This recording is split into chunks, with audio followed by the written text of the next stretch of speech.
dari kelompok 6 akan mempresentasikan tentang kerajaan Bacan dan pengaruh dan peninggalan di Indonesia. Sebelumnya, perkenalkan, nama saya Niko Stigjayadi. Nama saya Frida Yunati Kamera. Nama saya Dwi Rahayu. Nama saya Karu. Nama saya Dina Lanjani. Kesultanan Bacan adalah sebuah kerajaan yang berpusat di Pulau Bacan, Kepulauan Maluku, Indonesia. Kerajaan ini muncul dengan perluasan perdagangan rempah-rempah di akhir abad pertengahan. Kerajaan Bacan menjadi salah satu dari 4 kerajaan Maluku, Maloko, Kiaraha bersama dengan Ternate, Tidore, dan Jemiloro.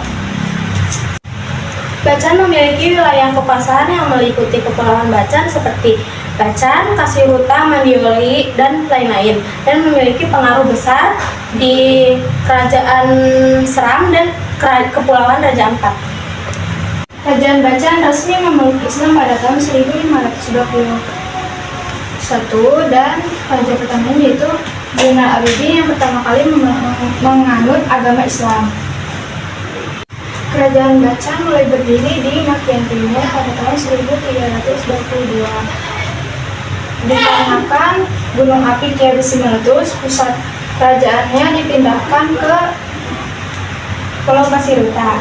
Raja pertamanya bernama Said Muhammad Bakir yang memerintah di Gunung Bakian dan memimpin Astana Maluku Bacan. Setelahnya, kerajaan Bacan dipegang oleh Sida Hasan yang memimpin saat banyak orang Makian pindah ke Bacan. Lalu berturut-turut pemerintahan dilanjutkan oleh Zainal Abidin,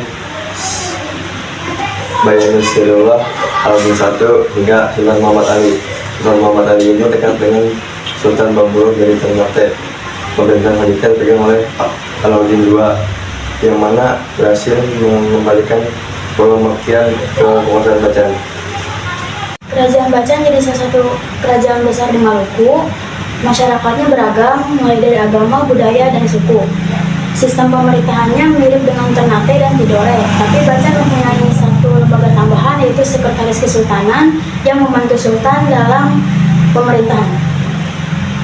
Saat penjelajah Portugis Tomé Pires datang ke Bacan pada tahun 1515, dia bilang Bacan satu-satunya pulau yang hasilkan cengkih.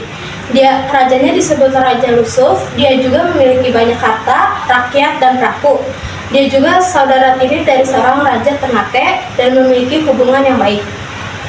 Pengaruh dan peninggalan Islam di Indonesia. Yang pertama ada pemerintahan. Agama Islam masuk dan berkembang di Indonesia ketika ajaran tersebut sudah mendominasi perpolitikan dunia. Dengan kondisi itu, maka tidak heran apabila Indonesia juga menerapkan politik Islam, yaitu berbagai kesultanan atau kerajaan berbasis Islam di Indonesia. Lalu seorang raja apabila sudah memeluk Islam, pasti rakyatnya juga akan memeluk Islam sama seperti rajanya. Terus kepentingan politik juga akan mulai ketika adanya ingin mengurus wilayah dan menyebarkan agama Islam, seperti kerajaan Demak yang pada saat itu ingin menyebarkan agama Islam di Jawa Barat atau di Jawa bagian Barat.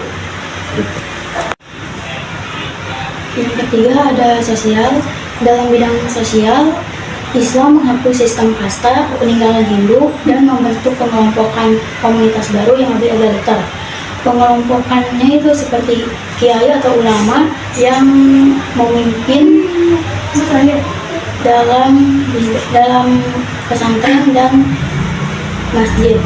Yang kedua itu santri, masyarakat umum yang belajar agama di pesantren, dan juga wirausaha pedagang muslim yang berperan penting dalam penyebaran Islam.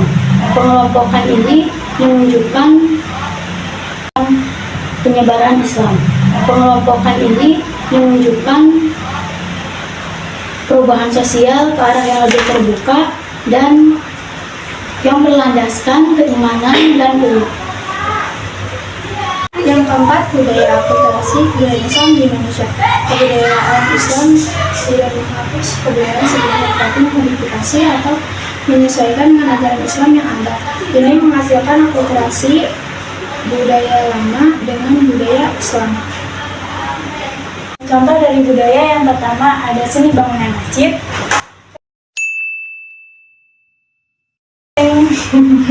Terus yang kedua ada nisan dan makam.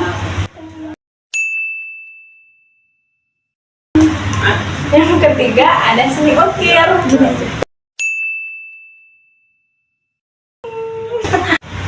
Perkembangan Islam dan bahasa Arab mendorong berbagai macam lahirnya karya sastra bercorak Islam. Karya-karya tersebut seperti suluk, hikayat, syair, dan babat. Kesastraan ini mencerminkan pengaruh Islam yang kuat dalam kehidupan budaya dan intelektual masyarakat pada masa kerajaan-kerajaan Islam. Pendidikan Islam di Indonesia berperan penting dalam membentuk identitas bangsa dan memajukan pendidikan. Sejak masuknya Islam ke Nusantara, pendidikan Islam di Indonesia menjadi sarana penyebaran nilai moral, keagamaan, dan ilmu pengetahuan. Nah, habis itu salah satu bentuk pendidikan yang masih berkembang pada saat ini yaitu pesantren yang dipimpin oleh seorang ulama. Nah, perkembangannya dari masa-masa zaman masuknya kerajaan-kerajaan Islam dan masih bertahan hingga saat ini.